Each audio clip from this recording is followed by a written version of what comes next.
همتون با سلام علیکم دوستان عزیز. امروز روز جوانان آدم ها خیلی بسیار آدم ها سوال دارن که پارکی نو و کجا شده اینجا من در فرح بالاتری فرح پاک شده اینجا نی فرح من چیزا. امروز روز جوانان آدم ها خیلی بسیار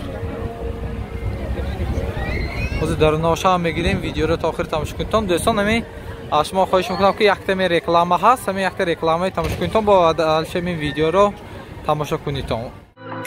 شما در خارج زندگی میکنید؟ اگر تویو مرکه دارید برای ثبت بالانسیفت و نرخ‌های دسترس به نواربرداران وطنی مراجعت کنید.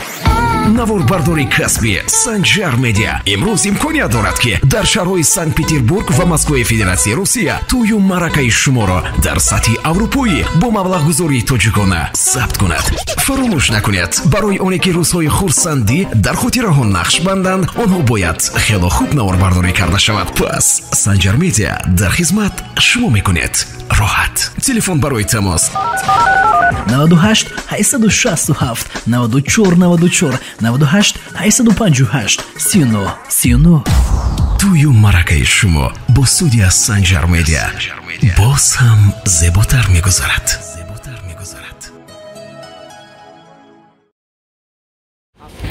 دوستان عزیز، روز جوانان همه کودک ها بازنده اینجا مراجع فروشی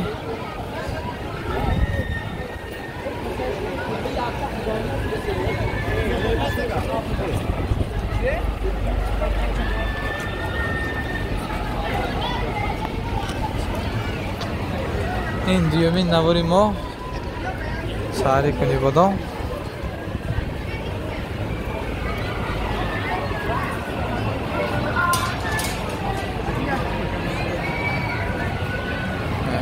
کنی بادام زیبا شدگی و آدم ها خیلی بسیار رسانی ها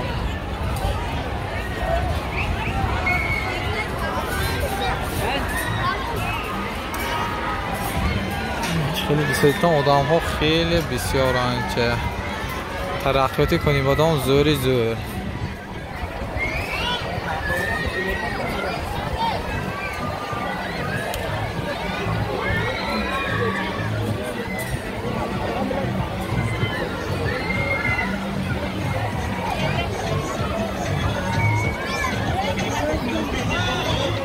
دوستان عزیز این نوارها همش برای شما دوستان.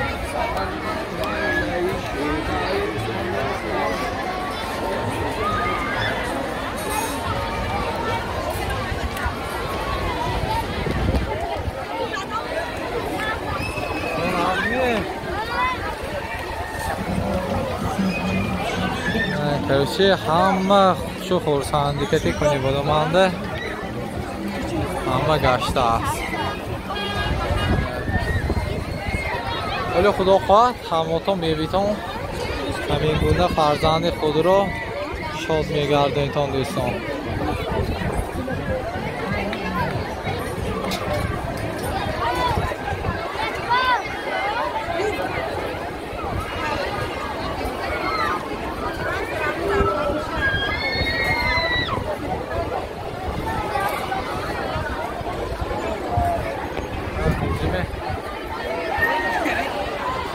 این اشبا چی را داده آمده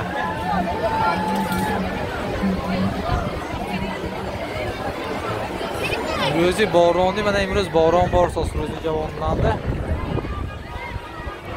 کراچی آدم ها خیلی بسیار آزمه حیلش نمیگیریم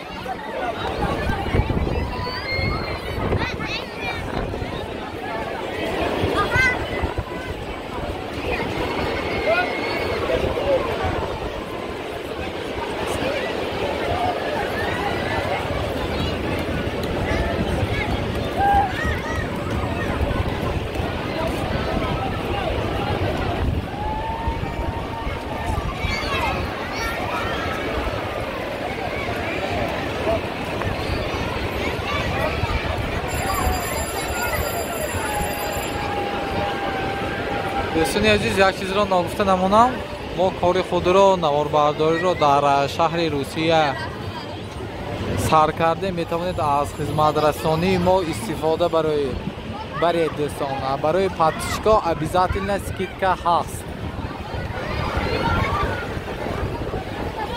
مسکو پیتر اوبنیت و دیگر جاها میتوانید ما را زکاس کنید و از سودی سنجر میده استفاده برای دوستان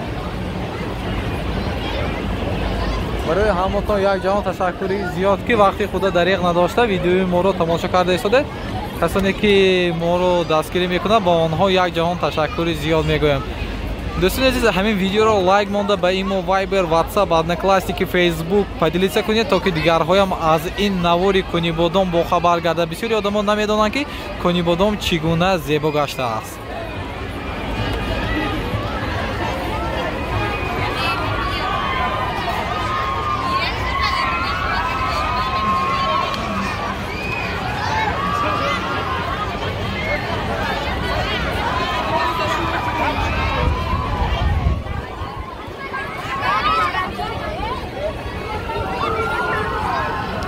دوستان عزیز ثبت نوار با تلفن موبیلی شده ایستاده است برای همین هر خیلی کمیتری نمیکنیم